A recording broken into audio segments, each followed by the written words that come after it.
Breaking: North Korea just threatened to shoot down U.S. planes, tensions at all-time high. North Korea has officially threatened to shoot down U.S. bombers, even if they aren't over North Korean territory, according to North Korea's foreign minister. They claim that they have the right to do so, after Trump declared war on them. Tensions have been escalating between North Korea and the United States, but we aren't the only ones embroiled in this conflict. China, South Korea, Japan, and even Russia have expressed concern over the mounting situation, and have collaborated to stop the rogue nation from developing nuclear weapons. The whole world should clearly remember it was the U.S. who first declared war on our country, North Korean Foreign Minister Ri Yong-ho told reporters in New York. Since the United States declared war on our country, we will have every right to make countermeasures, he said. New York Post reports that these countermeasures include shooting down U.S. bombers. Even when they aren't inside the airspace border of North Korea. The threats came a day after a North Korean parliamentary committee sent a letter to several international parliaments condemning Trump's saber-rattling. The letter sent Sunday condemned Trump, calling his speech at the UN last week ignorant. Trump threatened to totally destroy North Korea and its 25 million people and called North Korean dictator Kim Jong-un Rocket Man, remarks that he reportedly ad-libbed while veering off script from his prepared remarks, which had been vetted by his top national security officials.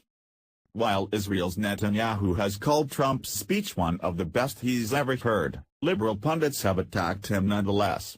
Many Americans and foreign leaders applauded President Trump's patriotic speech to the UN last week, noting that it was a refreshing change after 8 years of Obama apologizing for the U.S. Pyongyang said Trump's comments were an intolerable insult to the Korean people, a declaration of war against the DPRK and grave threats to the global peace. If Trump thinks that he would bring the DPRK, a nuclear power, to its knees through nuclear war threat, it is a big miscalculation and ignorance, read the letter published by the state-controlled media outlet KCNA. The U.S. had sent bombers and fighter escorts on missions close to the communist dictatorship in a show of strength as tensions escalated following Trump's increasingly bellicose remarks over the North's nuclear weapons program. So far, there have been no casualties in this increasingly tense conflict, but many don't expect this to last very long. North Korea only understands one thing, Trump said in reference to those who were advocating for diplomatic relations with the isolationist nation. So far, it seems that his analysis is spot on. Despite UN sanctions decimating the North Korean economy by over 70%, they have still refused to halt their nuclear testing program. Japan, South Korea, and even China to an extent, have made it very clear that they will not tolerate a North Korean crisis, and that any and all aggression will be met with swift countermeasures.